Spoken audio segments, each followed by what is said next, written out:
Hi guys, I know I've been very quiet, but I just want to catch up a little bit with 5 things that you need to do to change your life.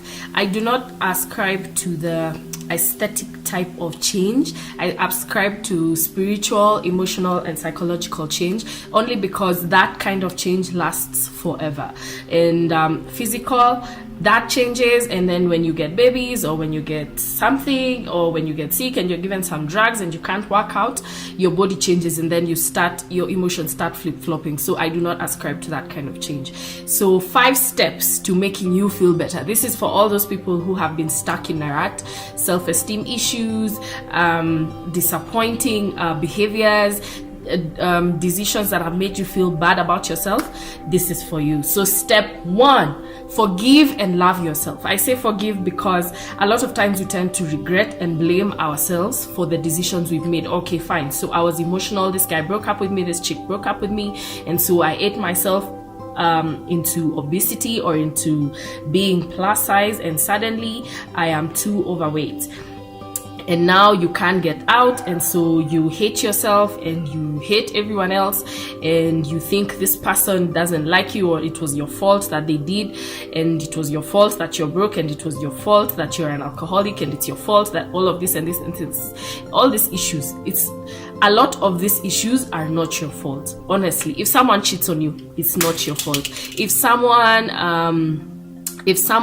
abuses you, it's not your fault. If someone is violent to you, it's not your fault. If someone steals your money, it's not your fault. All of these things are not your fault. There's nothing you could have done to change that person's decisions and what made them do the things they did. So first of all, forgive yourself for even thinking it was your fault. It was never your fault. It was always that other person's fault. What comes with forgiveness as well is love. After you've forgiven yourself, now embrace yourself and love yourself and realize that you are a glorious person. You are a person to be loved. You are a person that deserves love. You are a person that can give love. You are full of love. Embrace all of that about yourself. And so once you've forgiven yourself, do not remain wallowing in that situation like it was the end all be all of your life. No, life moves on, honey. And so now you move on, you love yourself, and you thrive in your love. Number 2, find out or identify what it is you want to change in your life. If it is your spending habits, figure out how it is it that I can make this better. How is this what is making my life slow down? If it is your choice in mates, figure out what it is that makes you keep choosing the same person over and over again. If it is your physical appearance, why is it that you keep eating yourself into being plus size? If it is your thinking, why is it that you're thinking like that? So you need to figure out and identify what it is you need to change in your life that can make your life better, that can make your thoughts better, that can make your emotions thrive, that can make your physical thrive. I said in the first part that I do not ascribe to physical change, but internal change. And so once you've changed your emotional, psychological perspective, those 2 things can now manifest into physical perspective. That's for lack of a better word.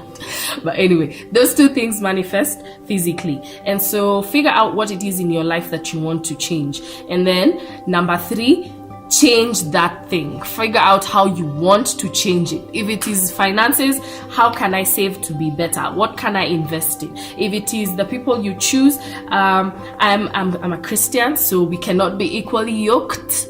Ladies and men, we cannot be equally yoked. And so figure out what it is you want in a man, of course, or in a woman. Of course, all of this come with prayer, and you cannot just decide how you want to do this, because not every saved man is saved. Okay, not every person that lifts their hands up in worship is good. Okay, so you need to be prayerfully discerning in what these decisions are. If it's finances, can I save? If it's my mental thinking, what are these good thoughts that I should think about? In Philippians it says whatever is pure, whatever is good, whatever is kind, blah blah blah, think on those things. And in those things, when you think about good things, it manifests in your life. If you think about God's goodness, like you wake up one morning and you realize, okay, my life is not so bad, but guess what? I'm alive. Number one, that changes your perspective. Number two, I can walk. That changes your perspective. Number three, I have hands. I can work.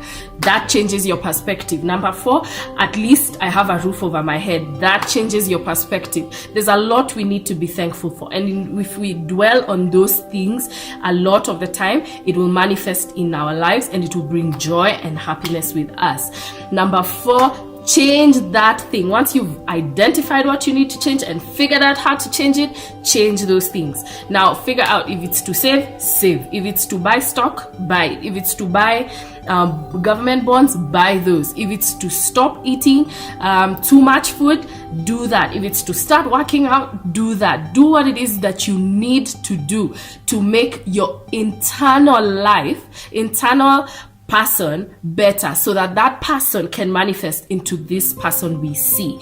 And number five, thrive. Thrive, honey, thrive.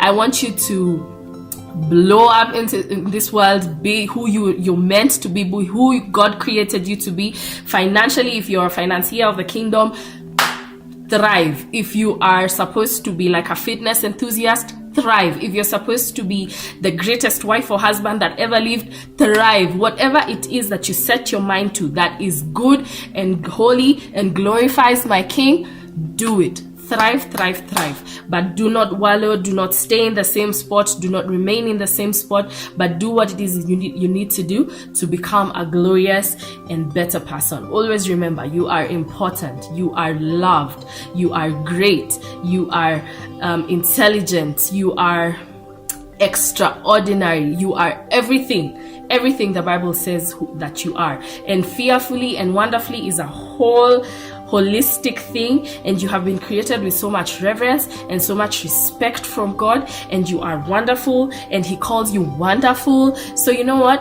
Grow and thrive in all of that. Okay, honey? Bye. Till next time.